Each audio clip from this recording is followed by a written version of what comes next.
So, do you know what weekend this is? Right now? Yeah. I don't know. Easter's over. What? It's Coachella. Oh, really? It is the first weekend of Coachella. Oh, my God. We're so far removed from LA. I don't even know when Coachella is anymore. Yeah, this is the first weekend. And it just made me think about when I worked at the record label. The very first Coachella happened when I worked at the record label, but it wasn't called Coachella. It was What was just it called? Dust Fest? Basically, it was a music festival in the desert. And I remember everyone got tickets for it because I worked at a label. So they were all free. Anyone could go, whoever wanted to go. And Right. it was Rage Against the Machine. I remember that. And it's my favorite band. And I was like, I'm not going. Like, no matter what. My favorite band, I'm not going because... Why didn't you want to go? Because you're pale and you'll get sunburned or what? It made no sense to me. It was like everyone's going to die. You're in the desert at a music festival drinking. People are doing drugs. You have no idea how sunburned you're getting. No. To me, that sounded like a horror story. There was no way I was going to go. Was Burning Man already happening at that point? Do you remember or no? Because that you've just described Burning Man with, the only thing that's missing is a little bit of confetti and a lot of costumes. Burning Man may have started because I also remember that year somebody inviting me to the desert for a party at night that was ran by generators, and I wouldn't do that either. Yeah. And I remember when he invited me, he said, "What's the problem?" I said, "How is someone going to find me if I'm dead?" And Right. he's like, "It'll be fine." I'm like, "No, not. I'm not a desert person." You're not a desert person. No. So I did Coachella 2 years ago, but I did it like, Oh, VIP. yeah. Yeah. You did what Coachella is now. Yeah. Yeah. VIP, we pulled right up to the gate, had to only walk like, maybe like 5 blocks rather than 2 miles from the parking lot. Yeah. And you were with our friend Janet, who's got like mad connections. Yeah. Mm-hmm. Yeah. But so it made me just think back to the very first Coachella in LA that was just a music festival in the desert, and there was no way I was going. And I do remember everyone came back on Monday talking about how great it was. And I was like, yeah, I was inside chilling. It didn't even wash over you that you had missed out. There was no FOMO for you. Zero. All right. Just didn't want to get sunburned. Okay. Yeah. But it's changed since then, 100 years later. Okay. Now you can watch it on TV. So after this, we are going home to relive like our youth, and we're going to go watch Coachella. We're going to go home and relive the time you did not go to Coachella. Yeah. I'm going to think about 2 years ago, though. So we're going back. Okay. We're going home today and watching Coachella. You're going to watch Coachella. I'm going to watch Shogun on Hulu, okay? Because it's awesome. All right. Sounds good. All right. Anyway, I don't know. We're off track a little bit, so let's get back on track. Today we have the Covington, Kentucky episode, everybody. Let's ramp up. Check the mic and make sure it sound right, boys. Hey listeners, ever wonder what it would be like to blow up your comfort zone at the tender age of 50? Well, we did just that. When our last kid went off to college, we hit the road in search of a new hometown. Now we bounce from city to city and bring you along for the ride. This is the Skip Town All-Stars podcast. What's up, All-Stars? Welcome back to another episode of Skip Town. We are very excited today to be bringing you the Covington, Kentucky episode revisited. If you remember way back in our catalog, we actually got to visit Covington for about 4 hours, 6 hours, something like that. It's in our Louisville episode, graphic underneath. And you guys should definitely go check that out. It was our first sort of indoctrination into Northern Kentucky. Had never been before, but now we are back this week. Very excited. How are you, Trixie? I'm doing great. I cannot wait to talk about this episode. We were looking forward to going back to Covington since we were there in the fall of 2022. So we met 2 listeners, Bert and Jen Stewart, and they found us through Leanne Kreischer when she had us on our show, which was our kickoff to our podcast. Yep, wife of the party. Yes, and they ended up reaching out to us, telling us we should give Covington a look. It's where they live. And so we did. We ended up just spending the afternoon with them, quick little tour with them, and immediately thought, this place is special. It's different. It's not the Kentucky you think of in your head. Nope. It's a little bit more eclectic, just pretty special, to say the least. So we had to make a go of it. Like, let's go back and live like a local and see what it's like. I can't say we 100% lived like a local only because we had a built-in tour guide the entire time we were there. And all of that to say we did something completely different. We stayed with two listeners, Bert and Jen. Yep. And our visit to Covington. We actually just thought we were going to rent a hotel or something like that, and or stay in a hotel. And Bert reached out and said, "You are more than welcome to stay here." And I mean, it was so sweet, but I have to say, I was really reserved about it because I knew they'd be great tour guides, show us around, take us to all cool places. But to stay with them, I'm kind of a neat person. I wouldn't say I'm a clean freak, but you're not a clean freak, but you are a neat person. I am not a clean freak nor a neat person. So so I was a little apprehensive, like if it's dirty, what do we do? That's what my biggest concern was. If it's dirty, oh my gosh. Okay, well, we're going to get into our stay in a minute, but some general housekeeping. First, if you are seeing us on YouTube, please like and subscribe the show below. It goes a long way toward keeping us here every week. We really appreciate it. And if you're listening to us on Spotify, don't forget to rate us. And if you're listening to us on Apple Podcasts, we could always use an extra review. And we really appreciate you following us every week. We should also mention, speaking of every week, that we are not in our usual room here at the Podcast Doctor studio. We're in the big room. How'd that come to be? Phil, why don't you tell us how it came to be, Phil? We have special guest today, Phil, who's not manning the controls today. So I've got a little bit of news for you guys. This may be unfortunate, but I've lost my job to AI. So now AI has completely taken over my studio here and the controls. So now I can actually sit here and talk to you guys. So if you actually want to meet the AI is called Maui. Maui is our AI system running the board here today. So that's right. With you guys, I don't know what to do with my hands. I'm sitting here like this. Luckily, I can't see it, but I'm just thinking. Skynet has become aware. I know, right? Self-aware. You're normally used to using your hands. I'm doing 6 different things. Yeah. Yeah. So I don't know what to do with myself. So hi. Oh, that's funny. I have a question for you, real quick though. How do you know 2 Berts? Oh, I know. Isn't that That's crazy? weird? A Bert Stewart and a Bert Kreischer. And they're connected.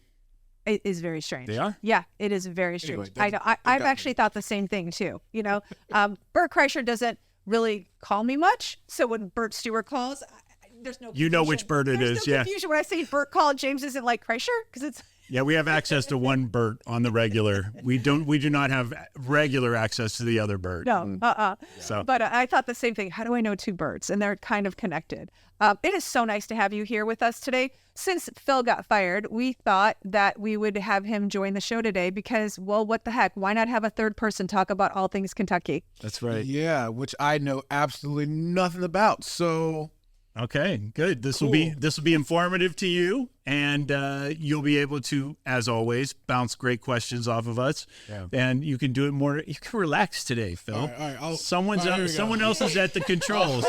Kick back, relax. Okay. We're going to have a conversation. I guarantee we'll be talking about fried chicken at some point. So all of us together will be enjoying that part. But so, I mean, you did mention that if you are watching, if you're listening, you're not seeing any change whatsoever. But if you're watching, it is a different room in the studio. I don't know if you mentioned that. Did you mention that? I did. Okay. I said we're in the big room, the Podcast Doctor studio. Yeah.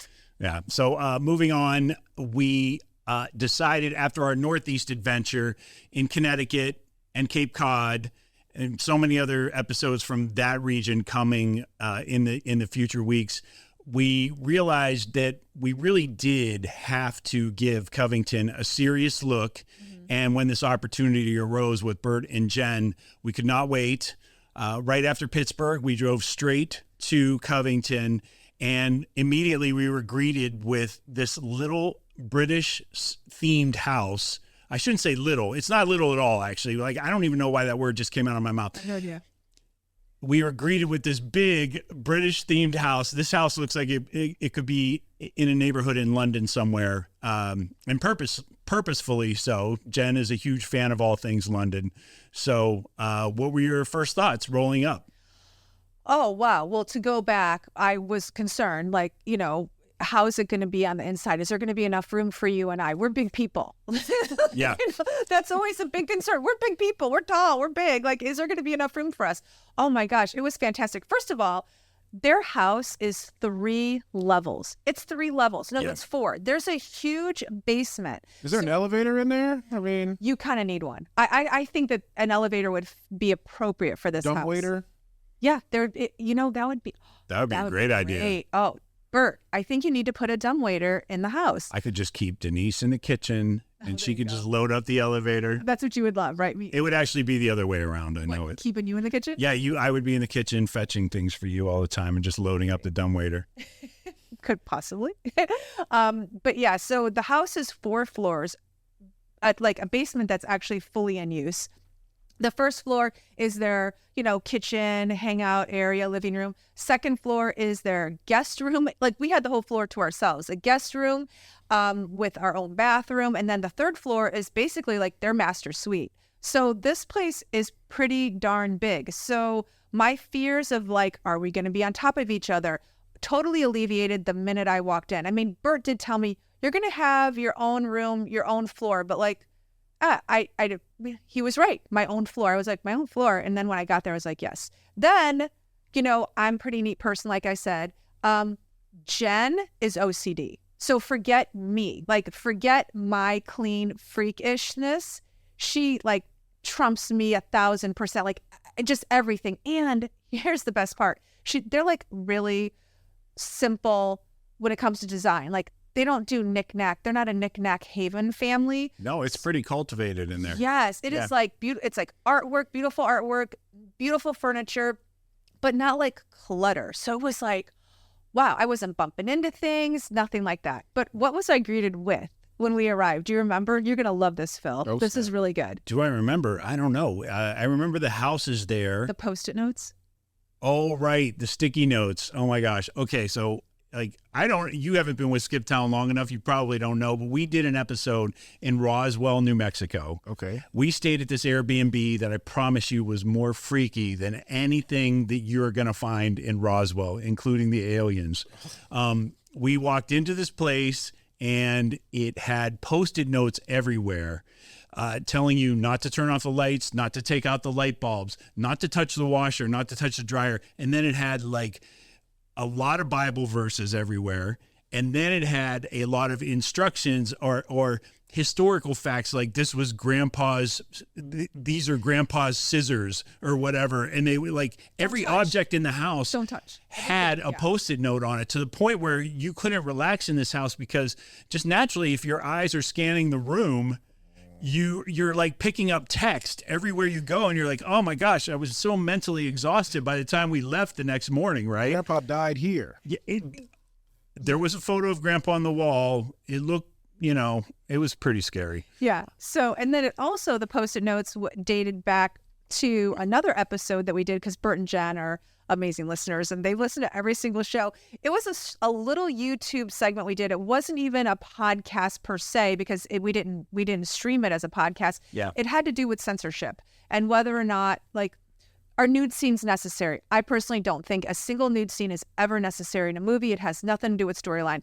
Bert and Jen completely disagree with me. So they put the Post-it notes up on every single piece of artwork that may have been suggestive in any kind of nature. Right. Yeah. But why do you disagree with nudity in movies? Oh, I think it's just a way for male directors to get female actresses naked on set. Do you feel the same way? I don't. No, I don't feel the same way. You're a guy. You want to see a girl naked. No. So I say there's sometimes it serves a story. What? I agree with you. I do not. You're a demigod. A demigod. Oh, a Thor? Demisexual. There you go. No. I cringe when I see sex scenes I in fast forward movies. them. I'm like, this is a Disney movie. I'm like, yeah. Why do I need this? Like in Oppenheimer, why do I need all that? I agree. In that, it doesn't make any sense to the story at all. It doesn't. And Like, so it's a random sex scene in Godzilla. Like, why? Like, I know. Just to For get me a personally, I think there's a actress difference between sex scenes, and Oh, sometimes there's like, explain it.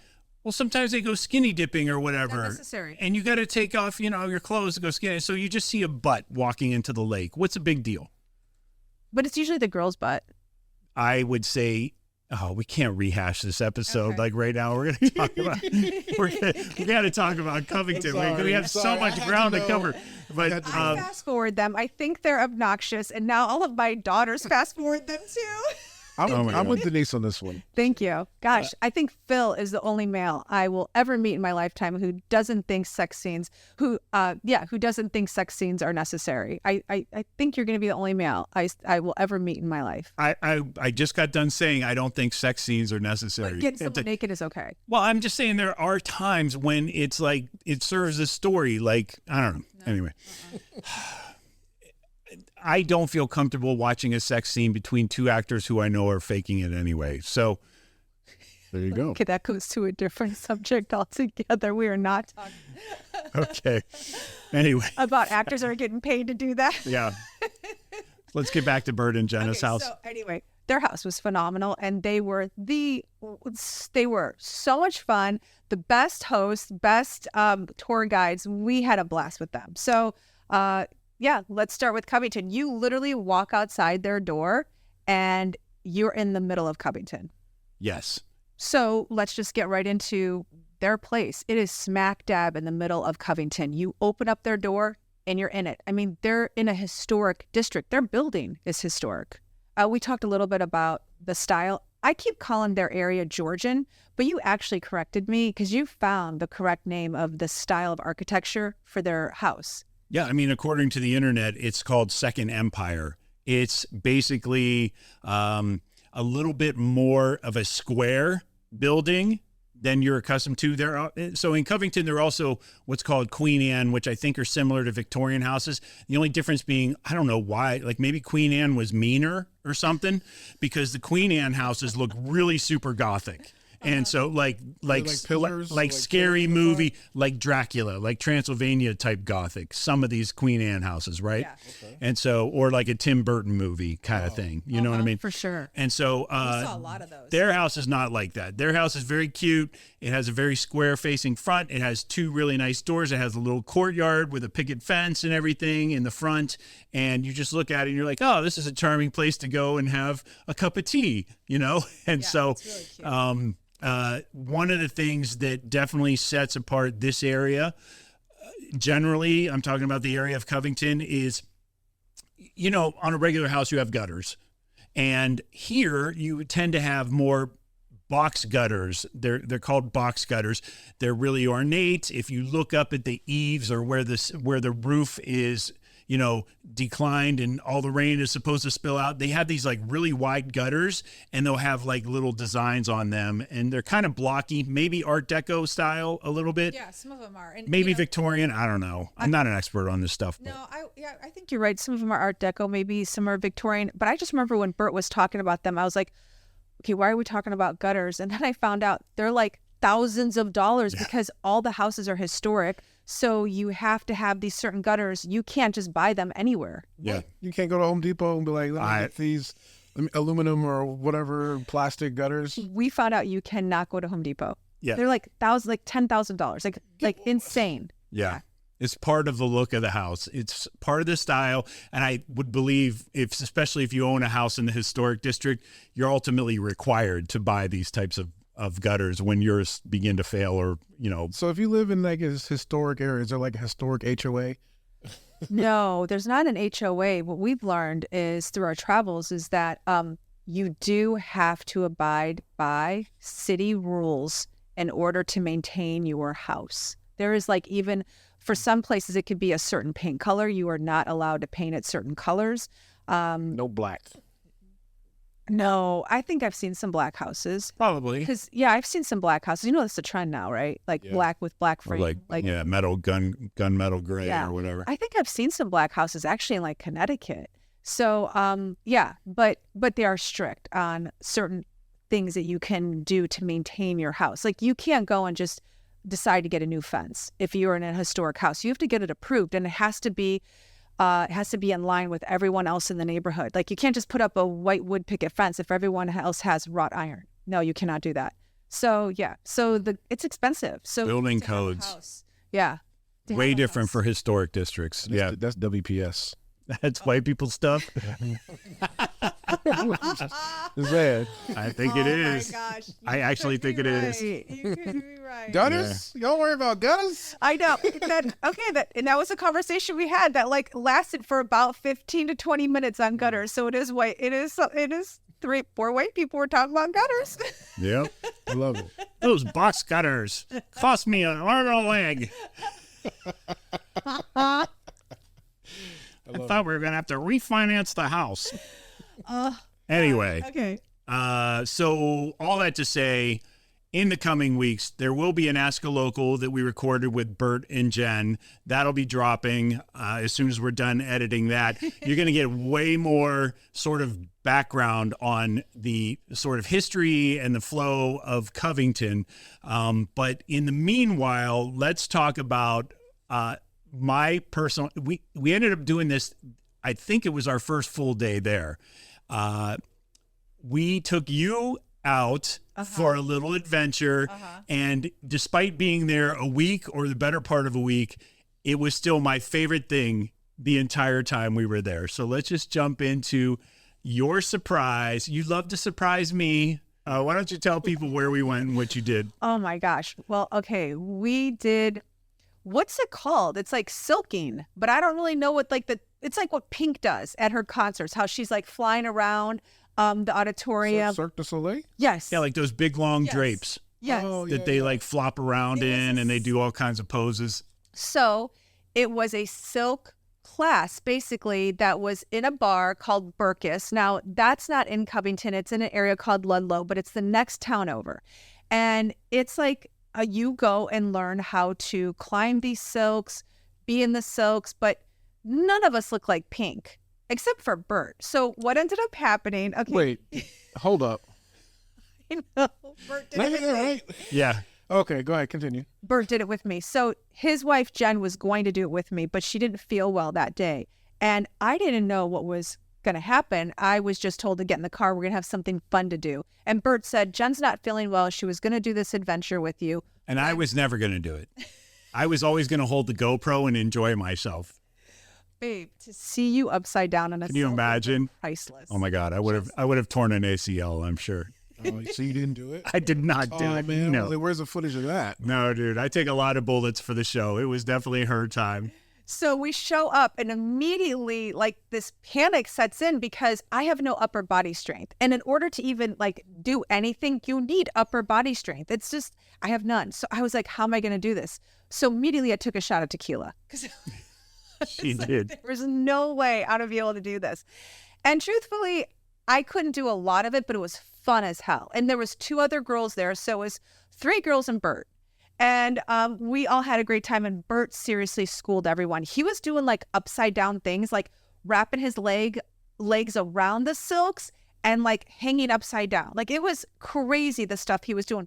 And his hat was still on. Do you remember? Yeah. He had a hat. He was wearing his hat the whole time. And he was upside down. The hat didn't come off. He was very gifted. I think he secretly goes there when Jen is, when Jen has other things going on. Or, hear me out, he could be a pole dancer. I could see that. I could because he had definitely see really that. Good upper body strength. He could be a pole dancer for sure. I could 100% Because see that's that. essentially you're doing pole dancing with drapes, right? 100%. That's what Yeah. you're doing. Yep. Yep, Okay. Exactly. pretty much. Yeah. And the instructor, clearly she's great at it. So she was showing she was schooling everybody up there. But the 2 girls you did it with, they did a good job, I think, They did. overall. Okay. They were both CrossFitters. Yeah. Okay. So when they walked in, I was like, they exercise. I didn't know what they did, but I was like, okay, they exercise. I'm going to be the ridiculous looking one here. And I was. But one of the sisters, I'm sorry. I can't wait. I can picture this in my head. The first thing you have to do, wrap your arm around it so you keep your elbow, right? So suspended, and then you Yeah. try to pick yourself up and you just can't do Yeah, it. and you got to do like core stuff and all that. Oh, and then God. she's saying, lift your feet off the ground. And I go, I am. And it's like, no, I wasn't. Like they never came off the ground. I mean, I did my very best and my feet never came up. She's like a cat. She's like a cat who got caught in the zoomies on the drapes. Yeah. I can't wait for everybody to see the footage. But but the thing I think, I haven't watched the footage back, but the thing I think that is really going to come through is how pissed off you were when we rolled up there and you found out that's what you were doing. I think it's going to be all over your face. You did not look happy when we rolled up. Tell the truth. I don't like to fail at things. And I knew the minute we rolled up, I was going to get a big F. I was like, I'm not going to do this. Like, I'm not going to be able to do it. Not that I'm not going to do it. Like, we're here. I'm going to do it. I'm just going to be stupid. Like, that's exactly what it looked like. She's being super hard on herself. She did a great job. Bert did better, but He did. yeah.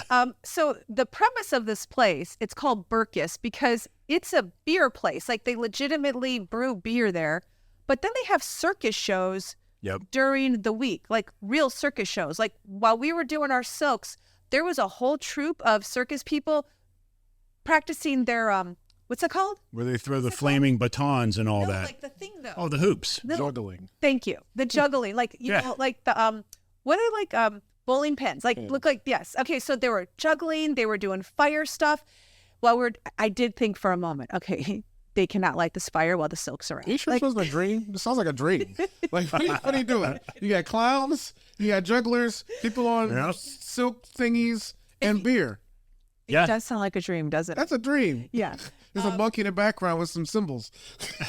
Everybody was having fun. The only thing that was missing was an elephant, you know? Yeah. It's true. That was the only thing missing. So, and this place is huge. So it is truly like an adventure. So if you're in Covington or Ludlow, you have to go to Burkus. It's Bircus, just how it sounds. Circus with a B for the beer. Yeah, it's very, very cool. That's what that means? Yeah. Yes. Oh. It's a tough name to pronounce. I kept asking Bert the whole time we were there. I was like, is it Birkus or Burkus? And he's like, just call it Barkus. But he calls it Birkus. So If you're in the gang Bloods, you don't say any C words, so that's what they would say, Burkus. oh, is that right? Yeah, come on, you're from LA. This is good information. I did not know that. I didn't know that either. Yeah. Did you know that? And you did the tour. I did do the Yeah, you replace You did all the South C- Central tour. I did do You the replace all the C words with B's. Well, then how would that work? Because it's Bircus. That would be Burbus. Burpus. Well, I think it's just the first letter. First letter. If it begins with a C. So you can't say anything with a C because it would mean you're a Crip. Yeah. Oh. If you're a gang member, comment. Let us know if I'm We're correct. really use some input. You know we have that huge audience that are gang Right? members. So Yeah. they're all going to be submitting. That's right. That's right. I got to really think about this now. Like okay, what if your aunt's name is Carol? Beryl. No, I don't believe it. I'm sure you have a nickname for her though. Kiki? No, because it's K. Oh, it's K. Do K? You can do a K. Oh, you could do K. Yeah. So you don't say cookie, you say bookie. So I'm not joking. For real? Bookie? it's a Yeah. cookie. Yeah. If you are a blood, you don't say anything that begins with the letter C. What if it's cash? This is good information. I don't know. They probably use another word for money. Just money. Yeah. Bread. Bread. Oh, all right. Starts with a B. You threw me off now. I'm going to be It's the thinking truth, about this though. the whole time. I'm going to be thinking about this the whole time. What if it's a really good restaurant that begins with a C? What gang members gonna be like, hey, have you been to this new restaurant? Yeah. Corleone. Chick-fil-A?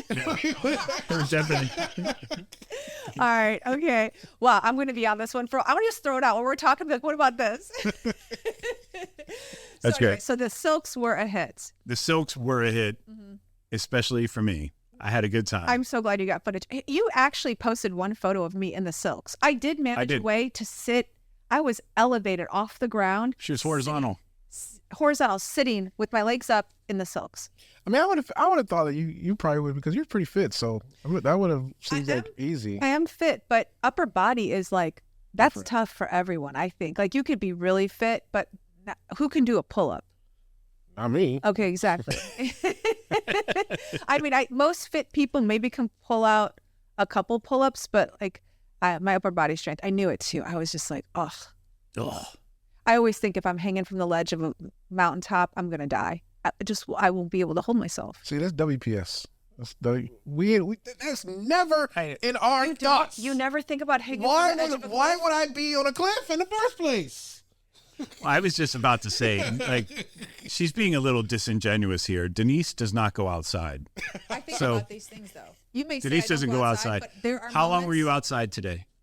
From the walk to the car, from the house to the car, and then from the car to the studio. Yeah, but Yeah. she did go climb a mountain, though. I did. See? Yeah. What if I fell? What if my foot slipped when we were in Zion? I wouldn't have been able to hold myself up. I think about these things. I have no upper body strength. I think about that all the time. You think about the Roman Empire. I think about hanging off a cliff. Fair. All right. Fair Think about comment. the Roman Empire. Yes. See? I think any man after 35 either thinks about World War II Yeah. or the Roman Empire, smoking meats, Yes. sports or sports betting, or their cars. Cigars. There you go. Yeah. All right. So you think about the Roman Empire. I do. I will think about hanging off a cliff. Okay. All right. Fair enough. Continue. There were no cliffs in Covington, Kentucky. No, thank goodness. Yeah, there were bridges though.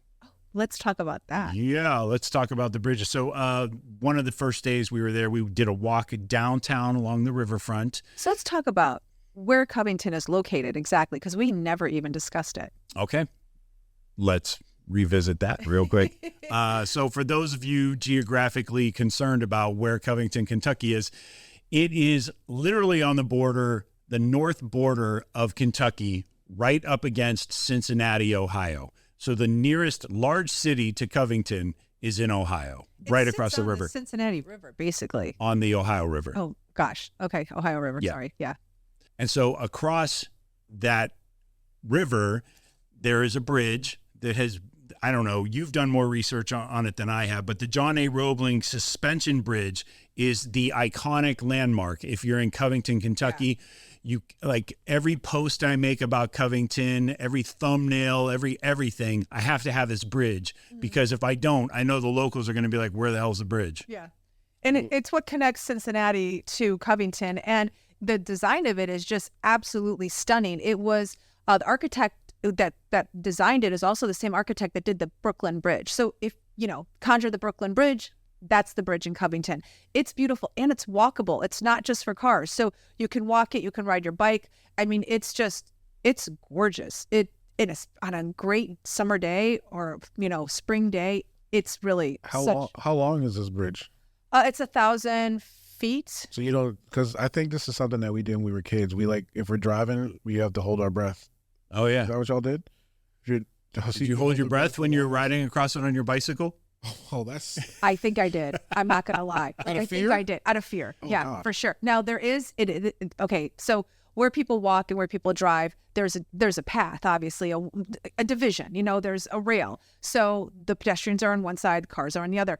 But the pedestrian area is so small that a bike and a person doesn't fit. So so you have to do one or the other. So if you're on a bike, which I was, and there's somebody walking, they have to step over a little tiny bit so you can get through, or you jump off your bike and you walk it. But I did hold my breath. Yeah, because I kept thinking, like, if somebody's going to walk along the bridge, I'm going to have to jump off this bike, and I don't want to have to do that just because it's such a narrow area. Did you think someone was going to push you off the bridge? No, you know why? Because the rails are really high. They would literally have to lift me up and push me over. And then I had Bert with me. That's so a I lot was of like, work. if somebody's going to try to push me over the bridge, it's not like just a little push. It's like they're going to have to lift me up. And Right. they're going to have to get to Bert because we'll be together and all that. And So- Bert has good upper body strength, Yes, so he he'll will take whoop some them. ass. 100%. That'll be fine. But back to that, hold my breath. I did hold my breath a little bit.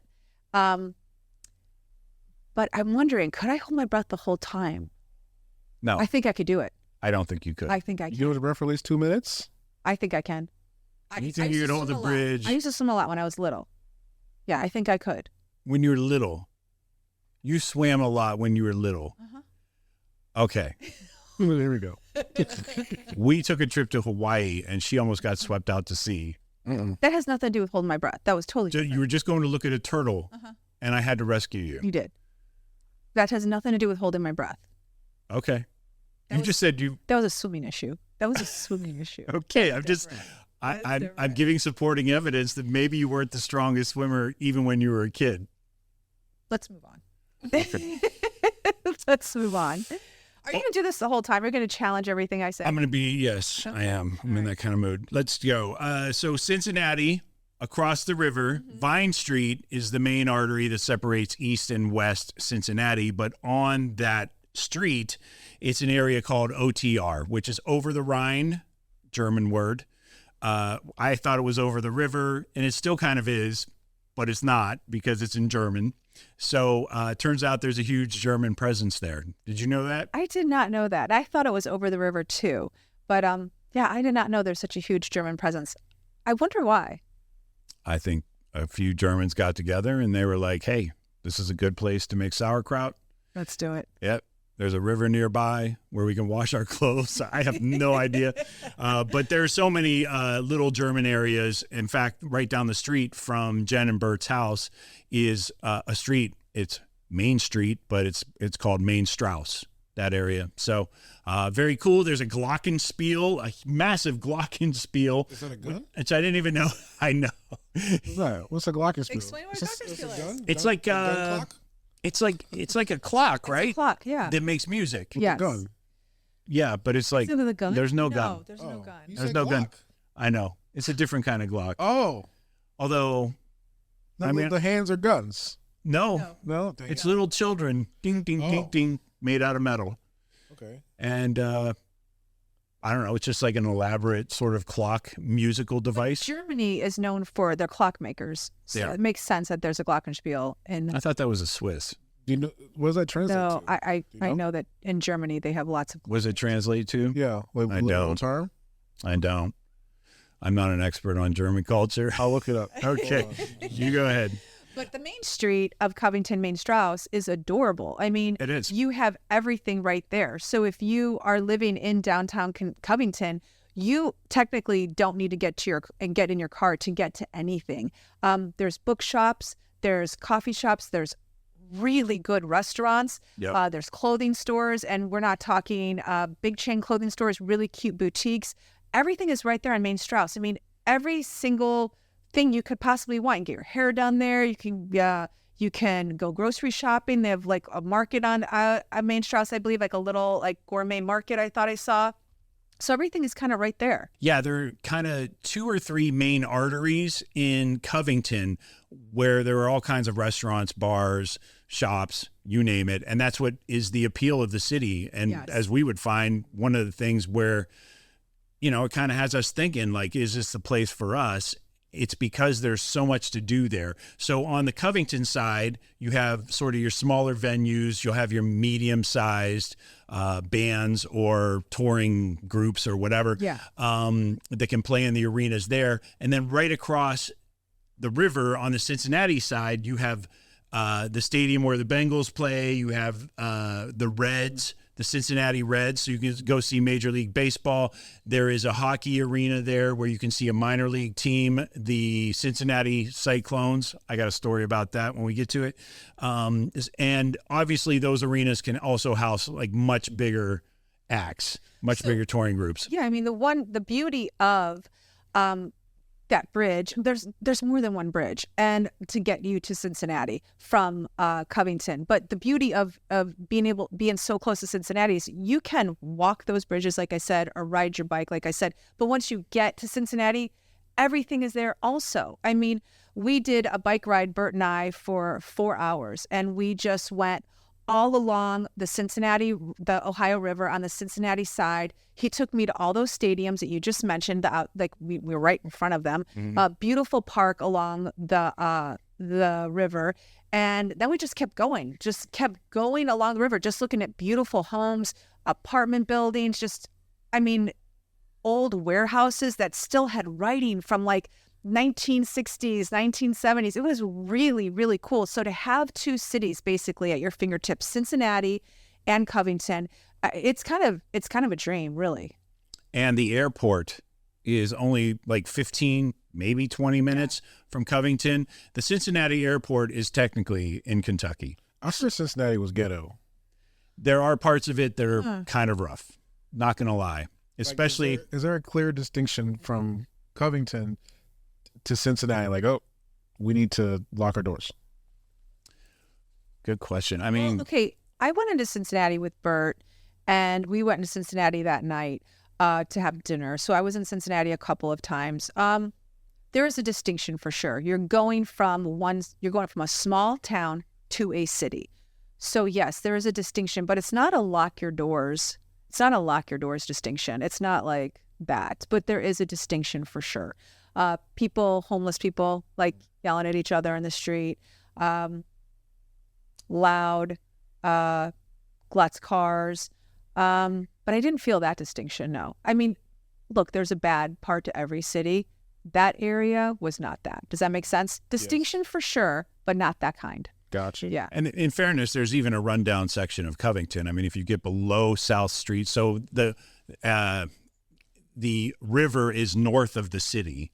So as you head south into the city, after you get about 12th or 13th Street, there's sort of a drop off in the housing there. It just hasn't seen the same revitalization that other areas have seen yet. And there are pockets of good neighborhoods there. In fact, I looked at a couple of houses in one of them, but Bert warned me that once you get to, a certain street or whatever, that you're going to see a drop off, and he was not incorrect. Oh, So, once you pass 33rd, yeah, forget it. You don't go past 33rd. It's almost like Lion King, or someone's like, what's that over there? We don't go over there, so. Yeah. That's like every neighborhood. That's every town, though. Like, you know It what is. I mean? So, but for the most part, I don't know. Like, I felt pretty safe there, like walking around and like. I didn't feel like even in Cincinnati, it was such a hustle and bustle where we were. I even felt like when we were having dinner, like it kind of like is one of those places where you can go up and down that strip. What is it? You called it Vine, right? Is that the? Yeah, it's Vine. Vine. Okay, you can go up and down Vine probably pretty late into the evening and jump in and out of bars. There's live music there. It's cool. I'm not gonna lie. Like it's cool because you have the best of both worlds. Yeah. So you can enjoy all the bigger things in Cincinnati, and you could be back to, I think, the night that we went to the hockey game, you had already departed Covington at that point for your Utah girls trip. But I think from the time that we left the arena to get back to their house, I think all in it was like 12 minutes or something like that. So it's pretty cool, Like, who did you see? We saw at the hockey game? Yeah. Oh my gosh, this story is so funny. So the Cincinnati Cyclones are the local minor league hockey team. That night they were playing the Fort Wayne, Indiana, I think they're Comets with a K, and I have no idea why. Maybe they're Crips. That's a C. I know. They changed it to a K. Oh. See, you didn't catch that. I'm slow. What color was their uniforms? I think they were red and black or something like that. See? We could be onto something here. Go ahead. Anyway, Were it was hilarious because, everybody's there to cheer on the Cincinnati Cyclones, Yeah. except for Jen. She's sitting right next to us. And Bert and I, first off, anybody who's going to these games, like you could tell these games are a big hit with families. They're a big hit with date night. It's like $25, where we were sitting, it was like $25 a ticket. I'm sure there are some that were more expensive. But we had really good seats. Where can you go for a sporting event that's $25? I mean, I think for $150, you could probably take a family less even, maybe, probably $150. The hot dogs were like $2 or $3 the night we were there. They're giving away little mascot bobblehead dolls and stuff. It's a great time. Let's not brag about it too much, Rich. People are going to hear about it and they're going to ruin it for everyone. I know. That's what they always do. I know. So anyway, all that said, it was already a great night, but what made it extra special was the Fort Wayne Comets were really, especially in the second and third period, starting to beat up on the Cincinnati Cyclones. And, the crowd's kind of sagging. They're not happy. That's the home team. And every time Fort Wayne scored, Jen would get up and she'd be like, yay! To the point where at the end of the night, her vocal cords were so tired that she couldn't even really talk. People in the crowd weren't like heckling her, telling her. No, I mean, it kind of left it, but it was really funny. Like every time they scored, you'd see the everybody in our section would just sort of go like limp. And Jen would be like, yay. And then she'd look around at everybody all cute. And then she'd sit back down. It was so funny. What was the score? Do you remember? Oh, my God. I think toward the end, it ended up being like 10-5 or something. I can't remember. A hockey game? Yeah. It was a pretty high Was scoring there even game. a goalie? Shots know. on goal. Go ahead. I don't know, man. It was, Yeah, that's a lot, right? Yeah. Been a professional team. Yeah. I know. It was it was a lot of goals that night. Maybe, I don't know. But that was obviously a highlight. And just the fact that you could cross the river and go back and forth like that, I mean, that's a huge advantage for Covington. How many black people did y'all see in Covington? Had to ask. Oh, I don't know what the percentages are, but there are. But did you see it? Phil, you could live in Covington. There are black people there. It's actually a pretty progressive city. Okay. I only saw a few, though. I'm not going to lie. I saw more black people in Cincinnati Really? Yeah, absolutely. Well, yeah, of course in Cincinnati. I mean, just way more Covington, people. I didn't see that many. Is there a KFC in Covington? Because apparently Kentucky Fried Chicken is the leader in the world.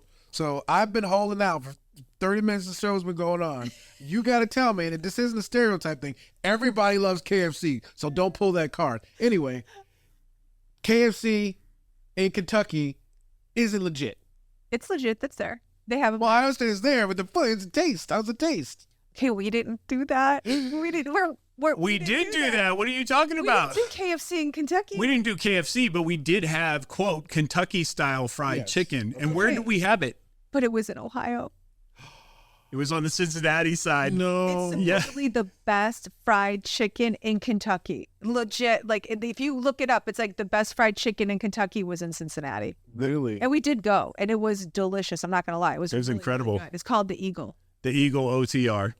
Over the river. Over the Rhine. Yeah. The Rhine. Oh. Yeah. Over the Rhine. Yeah. It was really good. Yep. So I did actually a short on it, a YouTube short where I put the best fried chicken in Kentucky is in Cincinnati. And I have a video of inside the place and us eating. It was really, really good. Yeah. It was delicious. But I don't know. I mean, I kind of would say I'm sort of like not totally a fried chicken expert, but I'm approaching because I've had pretty enough good. fried chicken in my life, like in all through our travels too. Like, Where's your favorite fried chicken? I would say it's Savannah. Yeah. Probably Savannah. still holds The the Pink's House. still holds Pink the House. crown. Sorry, Pink House. Yeah, it was amazing. Do y'all put hot sauce on your fried chicken? I don't. I don't like sometimes. spicy. Depends on how I'm feeling, but yeah, once in a while. Good stuff. Do you like hot sauce?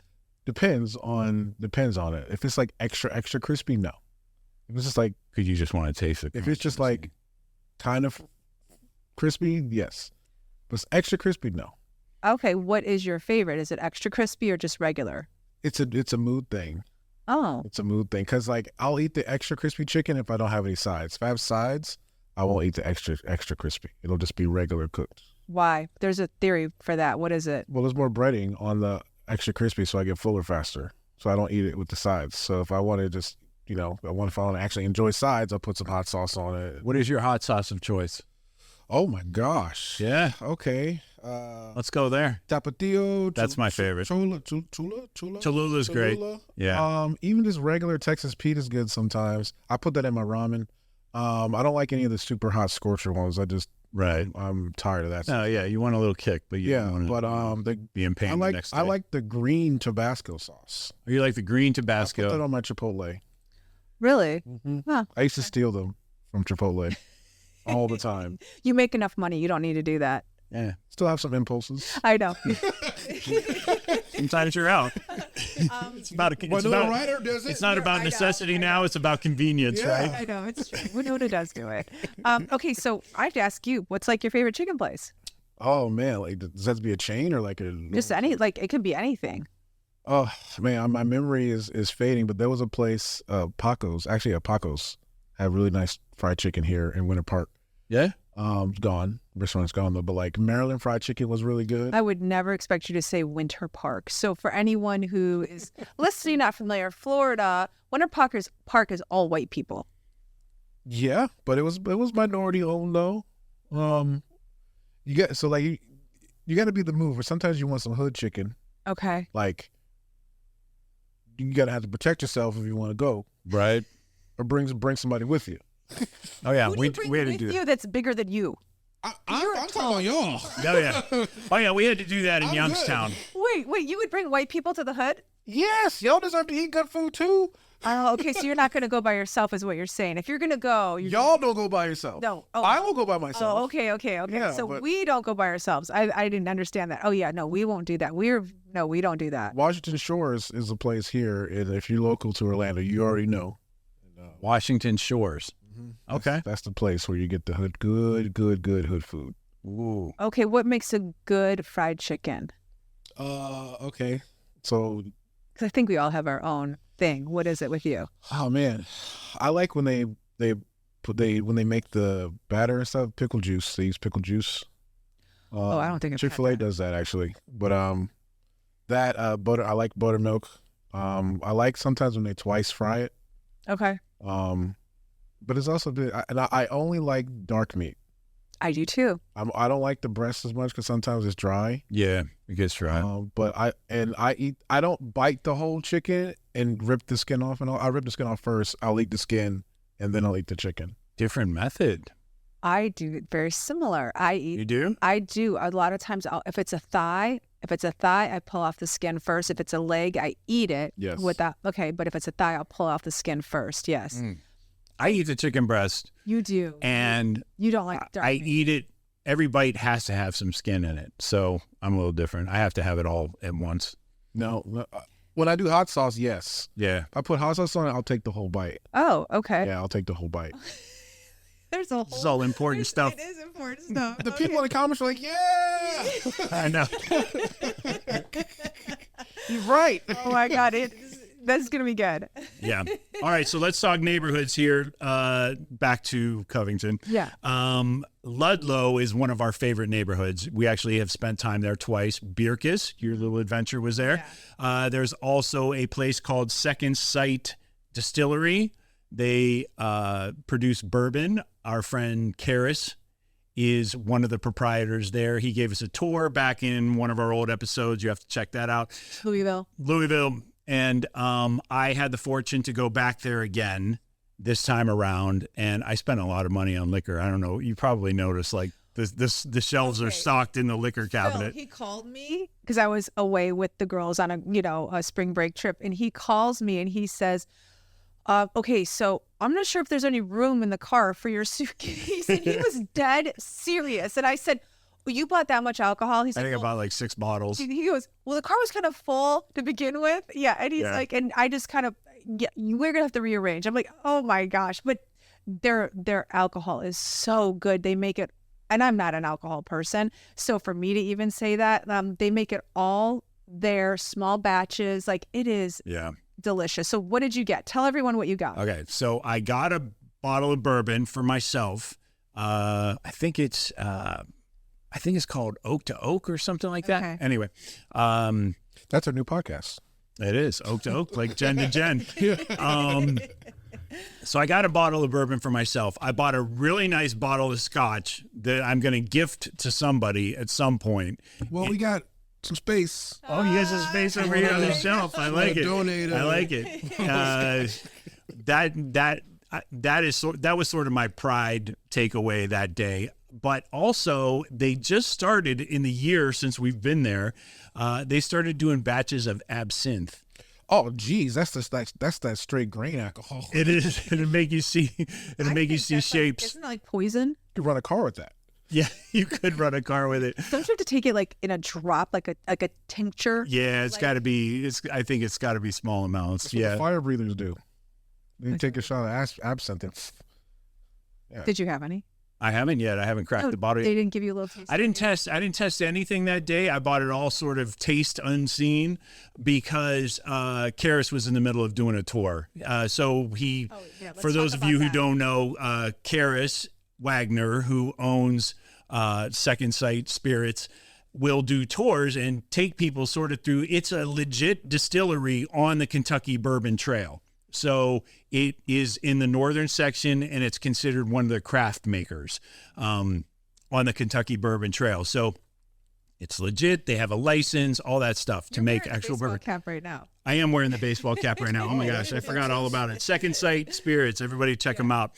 And so he'll do tours basically talking about the process and sort of how he and his partner got into all this, because back in the day, they were both engineers for Cirque du Soleil and all the staging and all like making alcohol. Yeah, now they're making bourbon. So it's a great story, and as he tells it, it's super entertaining and everything. But he had a crowd full of people that day. We did the tour. We had already done the tour, and I already had purchased liquor from him before in the past. So I was like, forget, I know you're good for it. So I was like, I'll take an absinthe, I'll take a rum, I'll take a bourbon, I'll take a scotch. And then I bought like 1 or 2 other bottles. I forget what.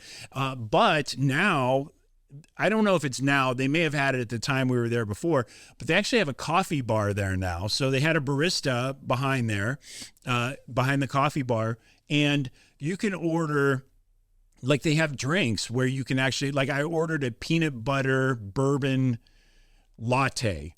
Say, It was get out of here. insane. It was so good, dude. You would not believe how good this thing was. And so I think by the time it was all said and done, I walked out of there. I dropped like $300 on everything, and it was worth every penny. So I'm psyched about the bottle of scotch. I'm psyched about everything. Time to bring.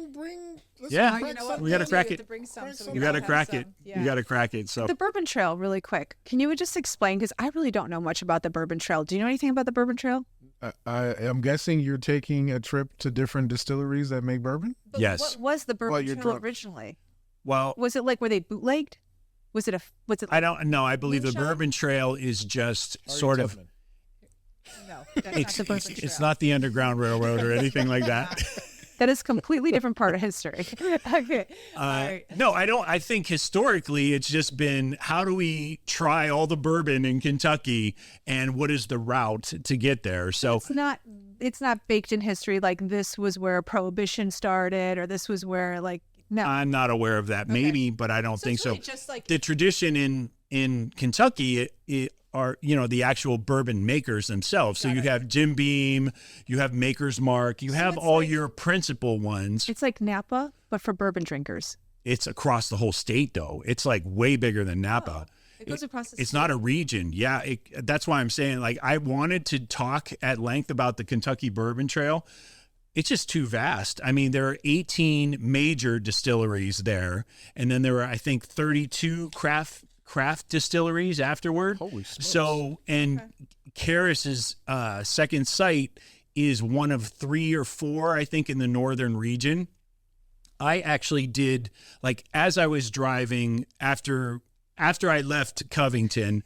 I'm just laughing because I thought this whole time, first of all, I thought the Bourbon Trail was like something that, like baked in history books. I didn't realize it was just like a drunken escapade for people. I had no idea. And then I also thought the Bourbon Trail was like okay, when you said like the distilleries, I'm like, okay, it's like a mile long. No, it covers almost the whole state. Oh yeah, almost the whole state. That's crazy. I mean, we saw 3 or 4 while we were in Louisville, Kentucky.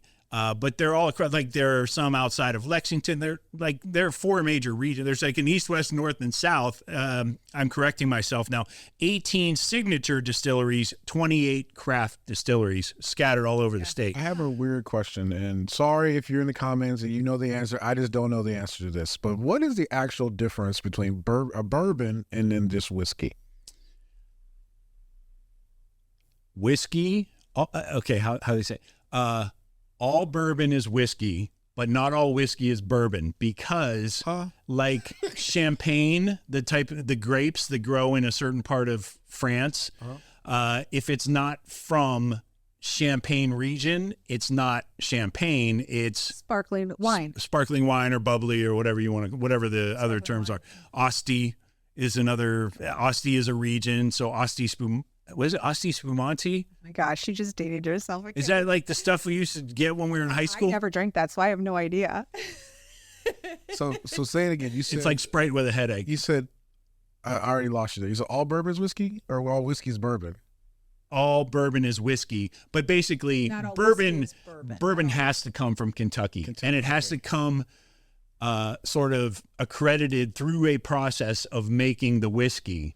So it's, I think it's a percentage of corn mash versus whatever. How long it sits in the barrel has to do with it being a bourbon also. Yeah. So there's a percentage of ingredients that that are allowable within a range that qualify it as bourbon.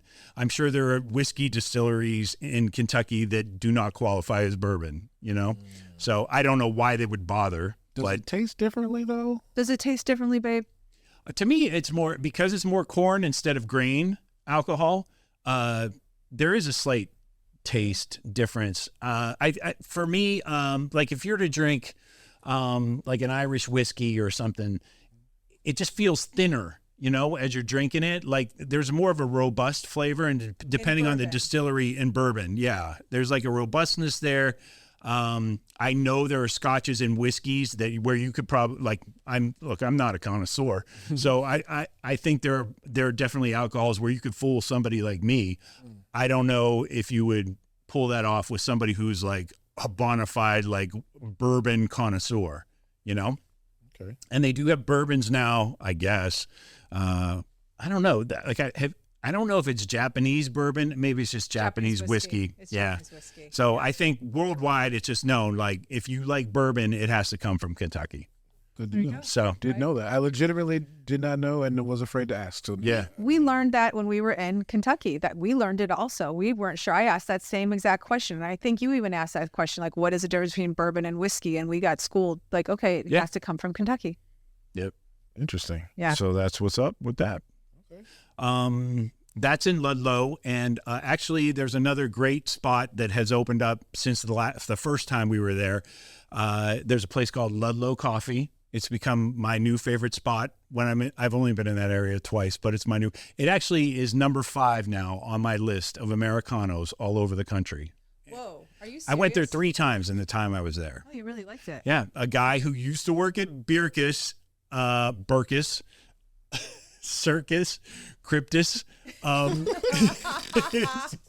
Bloodus, whatever you want to call it. A guy who used to work there, I think he was a bartender there or whatever. He and a partner opened up this coffee shop. It's pretty badass. That is the beauty, I have to say, of Covington and Ludlow. They're right next to each other, so it's just interchangeable. I'll mention them. They're not interchangeable, but they're right next to each other. There's so much opportunity for business in both. Small businesses. Yep, in both towns. There's Yeah. so much. You have a business, you have a podcast studio, you can open it up in Ludlow. You can open it up in Covington. I mean, it's kind of refreshing. It's not overly saturated. Yeah. Is Covington considered a small town, do you think, or a medium town? What's population? I don't know. Thanks for asking, though, in front of everyone. I can't qualify that without a number. I would say in my head, it feels like a small town, but I bet it's going to come back at like population being like 50,000. I just think it's so landlocked that it's, to me, it feels like a small town, but it's like it's stacked with small businesses all up and down the main arteries, which is a good thing because there's no room for strip malls. And so if you want like Dick's Sporting Goods or any of that other stuff, you have to go to nearby Newport. There's like south. Yeah. You have to head south and east of Ludlow to get that kind of stuff. Bert told me it's not that even there's not room for it because there's plenty of, we saw open spaces available for new businesses. Right. But they don't even allow big box shops like in that area, which is so refreshing. Because it's a historic town. Yes. Yeah. Yes. And they would have shredded the landscape. I mean, they could have made it look like Cincinnati on the other side. You know, you can if they tell wanted to. If it's a small town, if government agencies or people running for election use the stock footage from that town as their like stock footage from the visitor center. Yeah, or like That's a good point. cornfield or someone working in a factory. That Right. if they use stock footage from that area, it's a small town. That's a very good Yeah. point. That is true. Yeah. That is. So anyway, Ludlow's a favorite of ours. We've been there a couple times. Real quick, just those areas around there because I went to look at houses in all of them. Yeah. So We did drive-throughs with Bert and Jen. They took We us did. around, but then you actually went on your own and did some heavy house hunting. as I'm known to do. Yes. And Tell us all what you found. okay. So my favorites are actually inside, like the innards of Covington. We want to hear the prices. Are my favorite. So you can get we want a 2,500 to 3,000 square foot house. That's a bit of a stretch. A lot of them go for 2,000 to 2,300 square feet. Huge, like what we're. Not all of them are like Even though that. they're older in a historic area. You think like even Bert and Jen's, as big as it was, 4 floors, it wasn't 3,000 square feet. Yeah. You can find one that needs a lot of repair, a lot of fixing up or whatever for about 400,000. Yeah, a little love. But if you're inclined, you can get one for 400,000 right there in that area. You're not getting any land. Forget land because you're not going to get it. I think at most you get a third of an acre or something. Like, I guess there are places in Newport and nearby But Dayton and all that. downtown, No, not downtown Zero. Covington. Zero. It's front porch. There's like a walk up. It's a walk up and there's no backyard. Like it's Right. a walk Are up. the houses on top of each other? Yes. Yeah. 100%. Bang, But bang, here's the bang. thing. When we were there and we would go into Bert and Jen's house, like we'd be walking all day or, whatever the case may be, riding bikes all day. Once you close the door, it's super quiet. So when we got there, James and I were both like, wow, the houses are really close to each other. Just think Savannah, right? It's like that. But when you're in the house, I don't know if they have like soundproof windows. You didn't hear sirens. You didn't hear cars. You didn't hear people. You heard nothing. It was really, really nice. You kind of felt like you were away, even though you weren't. Does that make sense?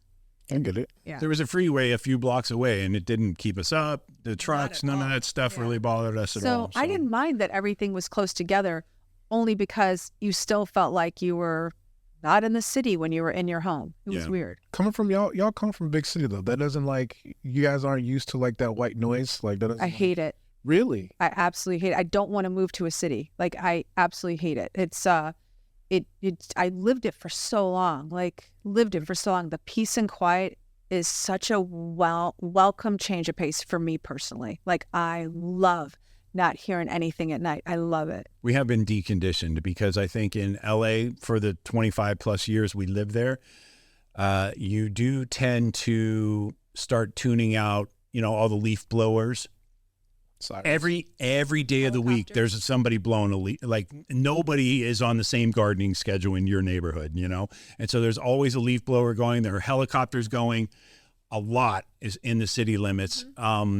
And then, like you said, sirens and all that. How about just like you have your window open at night and, 1 a.m, somebody's going to take his little Fast and Furious car and do 50, 60 miles an hour down your little block. That will wake you up. I mean, it's awful. It's city living. It's just what you hear. Yeah. Yeah. Remember that meth head we used to have on our street on the electric bike? Electric scooter. That he ran with, scooter. But it wasn't electric. It was gas powered. It was like a lawnmower engine that he put on his bicycle. No, scooter. Whatever it was. Yeah. He had to go get his meth. He was running bags all night long. He was the journeyman. He was the mule. Yeah. And he lived like right down the street from our house. The park was at one end. He lived on the other. Yeah. He would be out all hours of the night. So yeah, I'm not missing that. So to answer your question, I'm happy not to hear the white noise anymore. Yeah. All right. So back to neighborhoods. Covington is probably our preferred spot to live, even though we're giving up space and property and probably at least 2 other things that we thought we wanted in a house. But the town, the city itself is so great. It's worth it. Newport nearby is good on the northern end. Like I said just a minute ago, you get all your strip malls and stuff on the southern end. That's where I went to the gym and all that, and all of your sort of corporate-y stores are there. But the actual area of Newport, those houses I think are a little bigger, but they're also a bit more expensive. $700 and $900K I think is the going rate for a lot of them. On the other side of that, heading east down the Ohio River and more away from Cincinnati, is a place called Dayton. So there's a Dayton, Ohio nearby, but there's a Dayton, Kentucky right there. I don't know. Bert said it's not very popular. It always has gotten kind of a bad rap, but I think for a new couple starting out, or I showed you that one house where I was like, this would be a killer rental property. It was like $220,000 or something like that, maybe $250,000. And it had 2 bedrooms, 2 baths. It would have been great to rent out. Dayton itself does not have the same sort of charm and character as obviously Covington or even parts of Newport or Ludlow, but it did have a strip where there were like shops and restaurants and some bars and things like that. So I don't know. It's all so compact right there across the river that it may be only a matter of time until Dayton starts popping off, So for $220,000 to get a 2-bedroom, 2-bath house, that's really affordable. When did you guys go? When? What time of year?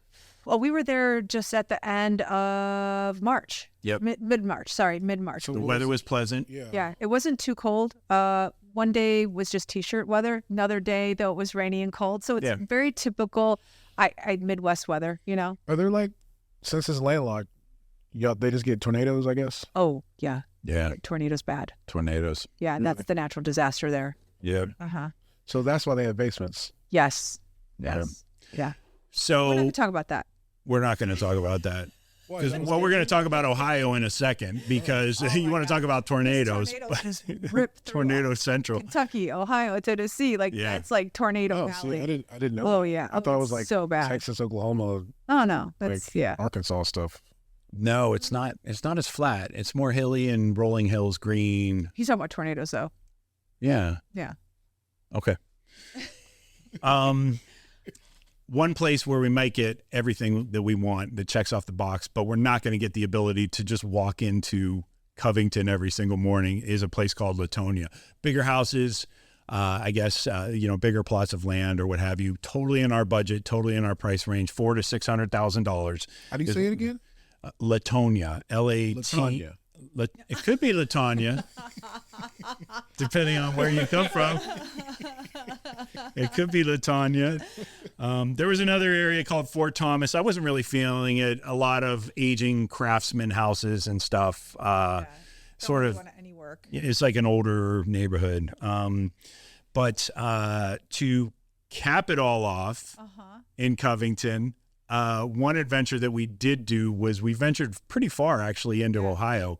And where do we go? Went to this place called Jungle Gems. It is crazy. So it is an international international grocery store, but just think Costco, but on a world scale. So they have everything, like they have the area marked off. Like if you want food from Paris, there's food from Paris. If you want food from Dublin, Ireland, there's food from Ireland. If you want food from the West Indies, there's food from the West Indies. I did a short last night on an ostrich egg. They sell ostrich eggs. Have you ever seen an ostrich egg, Phil? Yeah, it's like 5 pounds. Yeah, it was almost the size of a football, I swear. Yeah. Do you know how much they cost? $230. Oh, Good guess. that was a really good guess. No, you're going to make my number now seem like nothing. $100. It was $89 for one ostrich egg. I just don't know what you do with it. Like when you spend $89 and it's one egg, like, do you cook it? Do you are you frying it? Are you poaching it? Like, what do you do with it? It was crazy. Make a quiche. You can make one quiche from one It's ostrich. I think one ostrich. It's the most is expensive. like 44 eggs. That sounds about That's right. Really expensive quiche. Yeah. You could do that though. So I have to look up a recipe for an ostrich egg because I thought, what is worth an $89 egg? So I don't know, but so that gives you an idea of this place we went to. We spent hours there. It was so much fun because you could just think of a country. They'll have food from that country. So I went down the aisle for England. I saw all the biscuits that they have that are super popular, the jams, the teas. Oh my gosh, they had the aisle of teas alone just for the English area of the store was pretty incredible. So yeah, it was cool. Jungle Gems. Did you get pierogies? I did not get pierogies. I did not. What did I get when I was there? I didn't really get anything like. I would just say like a International, sandwich did from I? the deli or something. That was just so boring. It's like so me. I just got like a turkey sandwich. So I didn't get anything international. I think I got some pastries maybe. No, I don't even think I did. You did get that. some local ice cream. What's the name of that place? Praters? Graters. Yeah, that's not Jungle Gems. That's just Ohio-based ice cream. But it was right there. It was, but internationally, no, I'm boring. I got a turkey sandwich. No.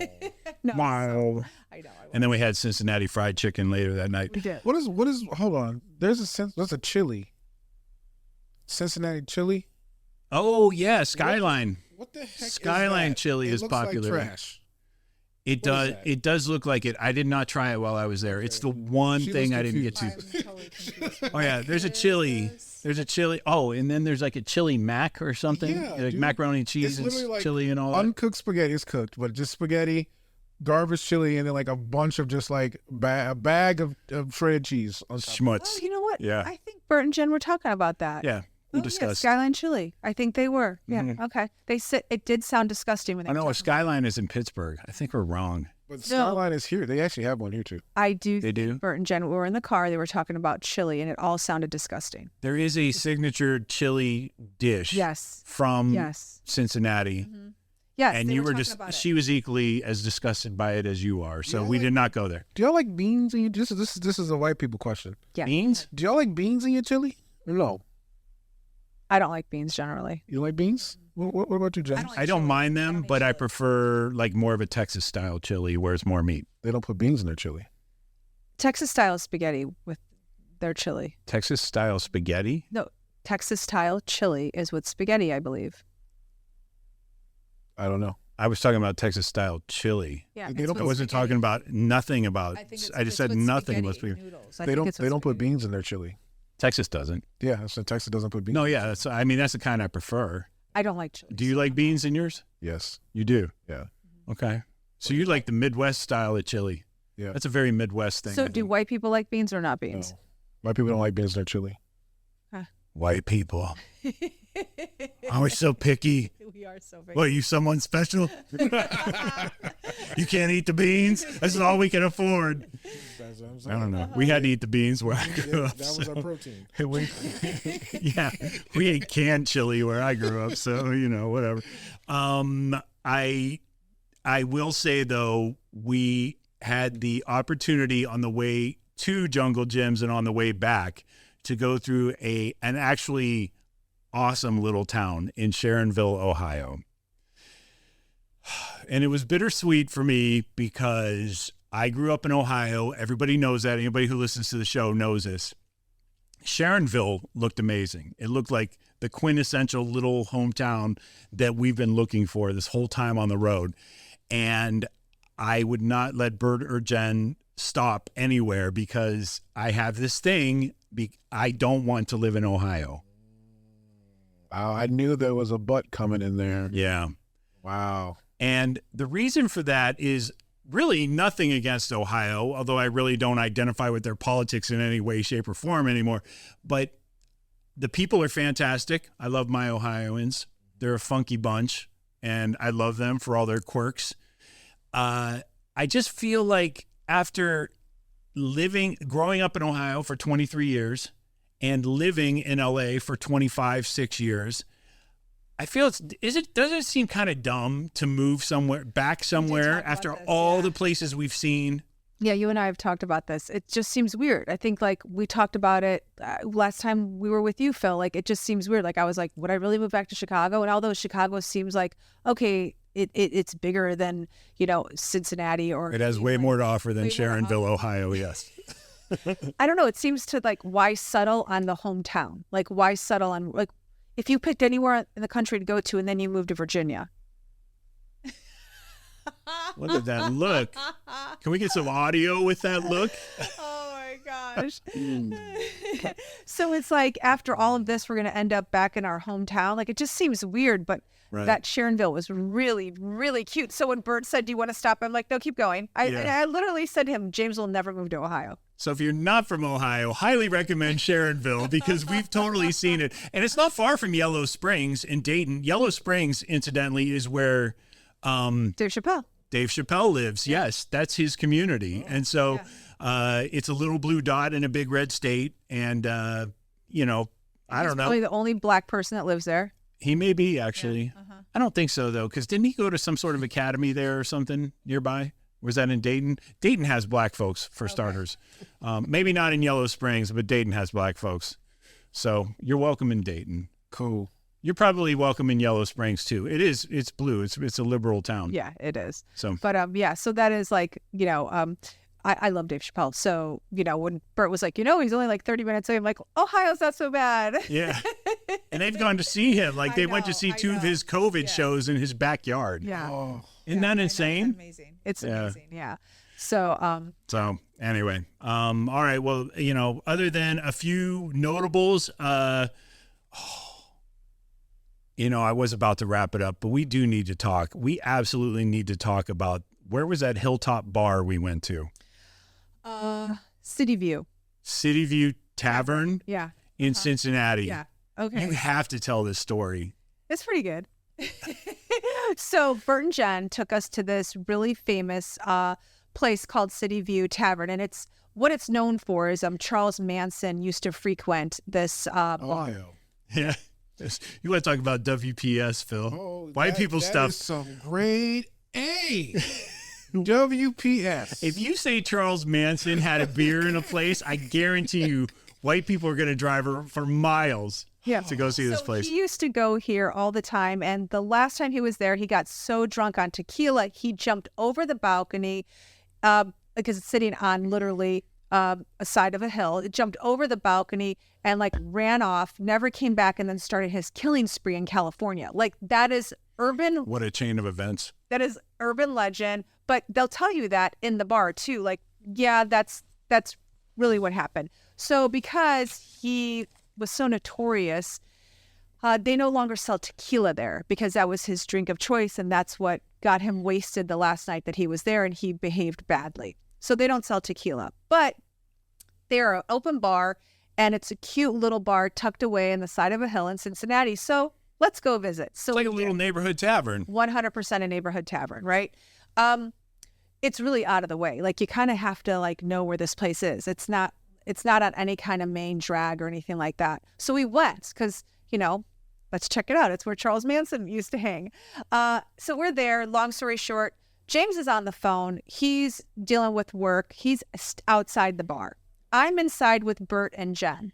And there's one part of this bar that has a lot of old newspaper clippings, articles from magazines about the bar. So Bert and I walked into this room to look at all the stuff on the wall. I mean, we're visiting. We want to can we live here? We want to see, what is this place like? So as Bert and I are looking, we turn around to leave the room, and there's a guy standing there, and he says to me, do you want to play music? Because they had one of those digital jukeboxes. So he said, do you want to play DJ? And I said, oh, why? Is the jukebox open? Like, is it free right now? And he said, no. He said, I'm controlling the music because it's on my phone or whatever he said. He goes, I'm controlling the music. And I said, okay. He goes, do you want to play DJ? And I said, sure. I said, where is it? And he said, it's outside. So I looked at Bert. I go, come on, we're going outside. So then we walk outside, and it's on his phone, right? So long story short, he just didn't bring me out there to play music. He wanted to chat it up and this and that. And he was with two other guys. And so immediately his friend, who he said was his brother, and I don't know if he really was, but his friend says, oh, why don't you ask her for her number? And then the guy says, oh, can I get your number? And I said, sure, you can ask my husband for it. And so they were like, ha, ha, ha, he. And so They're old guys, too. I mean, they're not young. No, he was celebrating his 65th birthday. And his brother was, I think, 57. So they're a little older than me. So James is now inside the bar because he was outside on his but I was phone. just ordering a beer. Right. So I don't even know what you see while you're inside because we are outside on the balcony. So I had no idea any of this was going on. Nothing. they're chatting, right? So I walk in, and James is like, what is happening outside? Because he could see through the glass, right? He could see through the glass. He's like, what's happening outside? And I said, he just asked me for my phone number. It's fine. I told him you can give it to him. And he was like, oh, great. And so then I go, come on, you want to go meet my friends? So anyway. So I did. Yeah. So I bring James out there. And they had no shame. The one guy had no shame in his game. He kept wanting to hug me. And James is standing right there. And he's like, one more hug before I go. I'm like, oh God, I knew it was torturing her. So I let him. So you let her stew in it. Yeah. That's kind of our relationship. Oh, that's I was so like, oh, funny. she's in hell right now. I'm going to totally let him try and get another hug. Okay, so here's what I found out, though. The 65-year-old that was asking for my number and wanted to keep hugging on me, he was actually married. And what I found out is that this is the place where they bring their girlfriends. So, Oh. while his wife, as James said, while his wife was at Costco doing the weekend shopping, he was at the bar hitting on me and telling all about his escapades, because he did go into how he had just had a date a couple of weeks ago. And I go, how was it? He goes, it was weird. And I go, why? Because you're married? And he goes, no, it was just a weird date. And then his brother was like, yeah, we to bring our girlfriends here because our wives would never show up here. It's so tucked away. Now, the third guy was legit quiet. He was not saying a word, which made me think he comes here. He's the all main the culprit. time. He's the main culprit. And the brother wasn't married. He had a girlfriend, and it was his girlfriend's birthday that day. And I was like, what are you doing here drinking when it's your And trying to pick up chicks. Yeah, when it's your girlfriend's birthday. He's like, I'll stop and get her some tacos. And I was like, oh, sure. I said to him, you are such a good boyfriend. She's so lucky to have you. What a prize. Yeah. I was ripping on them left and right, and they did not care. Oh no, they took it. They took it. They were good-natured guys. They were actually really funny. They were I imagine, I would say I wouldn't act that way if I were married at their age, but if I were divorced at their age, I might like be ha ha he he. The 65-year-old had been divorced. I think he was on his third marriage. Oh, he was. Yeah, and then the Okay. brother was not married. It was his girlfriend of like 8 years. So I know. And then I'm just saying the quiet guy was supposedly they married. were funny. They were entertaining guys, especially the three of them together. So So I got really bothered by that though, because I had to leave to go off to do spring break with my daughters, and I just kept saying, "You are not going back to City View Tavern. You are not going Yeah. back there, because that is the place where you bring your girlfriends." So we had the idea to just Photoshop me into one of the pictures on the balcony there, and just say, "Hey, babe, check it. How's everything going? Just thought you'd like this picture of me." I But thought it was pretty bold for them to actually like admit that's where they bring their girlfriends. I know I was going to say we're going to get in trouble talking about them. Literally had no shame. Wow. Yeah, we're going to get in trouble talking about them. But then I thought about it. It's like the minute you turn them down, they're never going to listen to our show. not at So, so anyway, that was the story of the Charlie Manson bar. All right. But I thought it was worth it. A couple notables for me. Mama's for Italian, great, in the city of Covington. Bert and Jenna took us there. I also got to go with them to a place called Juniper's Martinis, and Small Plates, which Denise hates, but she still would have enjoyed the food there. Those, right? Yeah, I'm not a big Tapas. tapas She's fan. not a big tapas person, Expensive for a little bit of food. Yeah. but she would have had a nice drink there, and we could have convinced her to stay. And then ultimately, there is a Braxton Brewery. I mean, this place probably had like 25 beers or something like that on tap, all made there. And there's another one right across the river in Cincinnati. So they got both sides of the river covered, and that place was really good. But all in all, I got to say, tremendously successful trip to Covington, Kentucky. I already know the answer, but I have to ask, could you live there? Yes. Yes. So we are going to pursue it further. We are. Really? Oh, 100%. Okay. Yeah. So we're not sure what that means. If it means spending time there when it's cold, like do we go back for a month? Because we did not catch winter there. We did not. It was tail end, and we need to see because again, everyone's definition of cold is something different, and so what you say is cold may be my freezing, but you're like, it's fine. So we want to see what everyone's definition of their cold is. So I think we're going to go back in the fall and do a month, kind of like what we did with Connecticut, because we really liked it. I mean, just there's a lot to offer. It was always in my top 5 ever since we visited last year. But it's moved up from, I think it was in the 4th spot or 5th spot. It's number 2 now, for sure, behind Savannah. Savannah's still my number 1. Yeah. So You can come and visit. Absolutely. We gotta get fried chicken though. Okay. in Cincinnati. Cincinnati. Okay. And we'll go to a Reds game or a Bengals game. Yes. Yeah. It'll be the fall. Perfect. We can go to both. And Pittsburgh. And then we can go up to Pittsburgh. And get pierogies. We'll do we'll do the Big Ten tour. You're gonna love it. Okay. We'll hit Iowa eventually. I'm down. All right. Well, that's all I got for Covington. You good? I'm great. All right. Take them out. Empty nest, full tank. Thanks to Jenna and Bert for showing us such a great time. See you guys. Check the mic and make sure it sound right, boys.